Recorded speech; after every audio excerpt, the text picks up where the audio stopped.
have repeatedly emphasized that necessity of a strong economy is an important element of being able to go to war. The events of the last few days show once again how critical this situation is. The Russian Federation is facing a serious economic crisis, and the president of the Russian Federation, Vladimir Putin, is predictably responsible for this crisis. Putin's wrong decisions have brought Russia rapidly to the brink of disaster, and the situation is becoming more and more difficult for the Russian Federation, which is in economic collapse. The Russian leadership is desperate, and the Russian people are increasingly angry. One fact is now known to everyone: this war has turned into a disaster for Russia.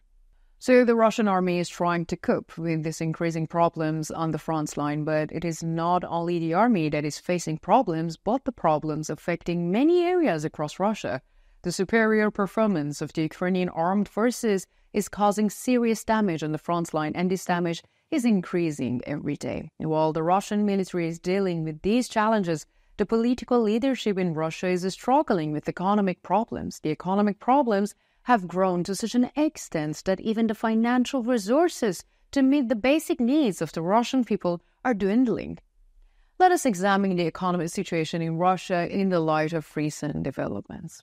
As the Pioneer team, we continue to share with you the developments regarding Russia-Ukraine war. Don't forget to subscribe to our channel and turn on notifications so you don't miss our daily reports. You can also support me and my hardworking team by using the super thanks button below the videos. Thank you for your support. Let's start if you are ready, because the Pioneer Report. The war between Russia and Ukraine is still raging despite a strong response from the international community. Vladimir Putin, the president of the Russian Federation, has led his country into a dark abyss despite all the international protests and warnings. Moreover, it seems that the process of progress in this dark abyss is still continuing. By refusing to hit the demands of the Russian people, Putin remains the one most responsible for the war. Events clearly show that Putin has no intention of stopping until he realizes his personal goals. Moreover, it is clear that even external factors are not in position to facilitate the achievements of Putin's dreams.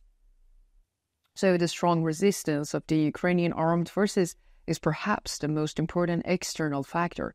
From the very beginning of the war, the Ukrainian army's determination and resistance significantly hindered the advances of the Russian armed forces. Even after 2 years, the Russian army, despite launching an offensive with the aim of capturing Kiev, has failed miserably and is often bogged down. So throughout the war, most of the territory that the Russian army are sought to take under its control was limited to autonomous regions of the Ukraine that had been targeted by Russia throughout separatist movement. This has led to the president of the Russian Federation to become an increasingly angry and uncontrollable figure. As emphasized in our previous reports, one of the main goals of the Russian Federation leadership is to capture Kiev. The idea behind this strategic goal is that Kiev is historically the capital of the Russian Tsarism. Therefore, it can be considered that Kiev is a legacy of the Russian Tsarism, and therefore Ukraine is a continuation of this legacy. However, it is the president of the Russian Federation, Vladimir Putin, who is driven by the desire to seize this legacy. Putin is known for his ambition to become the Russian Tsar, and this ambition has shaped to the current geopolitical situation. However, this ambition of the Russian leader faces the reality that the country no longer has the power to achieve it. Russia is on the verge of a major economic collapse. Economic woes has led to the country to be less effective in the military operations and to play a more limited role in the foreign policy. This gap between Putin's ambitions and Russia's current capabilities is an important factor shaping the country's domestic and foreign policy. In recent days, an important event took place on the territory of the Russian Federation. It was reported that a dam on the Ural River in the city of Orsk and Orenburg region unexpectedly burst. As a result of this explosion, a very large area was flooded and a large-scale disaster occurred in the region. According to the local sources, search and rescue teams and emergency response group were unable to reach the area with the required speed and efficiency. There is also information that the damage is severe in many places and has not yet been fully addressed. Some sources claim that the risk of this dam bursting had been raised before the war, and these sources even claim that experts prepared a detailed information on this issue and that it was presented to both local authorities and the Kremlin. These claims suggest that concerns about the dam's safety were known in advance and that its tragedy would have occurred if the necessary precautions had to be taken. However, neither the local government nor the Kremlin leadership took any action on this incident.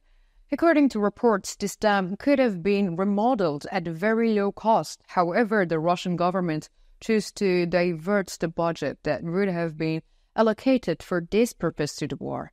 As the catastrophe approached step by step, no action was taken. Russian citizens in the region have faced major problems and blame Vladimir Putin, the president of the Russian Federation, for these problems. Vladimir Putin, on the other hand, remains silent on this issue, and according to some Russian sources, the fact that Putin has not even issued a get well message has further increased the anger of the Russian citizens. So according to some Russian sources, the reason behind the silence of Putin and the Russian leadership are quite different. According to these sources, the Russian leadership is trying to create a scenario by portraying the explosions of the dam in the region as an attempt at a sabotage. In this way, they aim to reduce the anger of the Russian citizens against Putin by linking the incident to an attack by Ukraine. However, this effort is unlikely to succeed.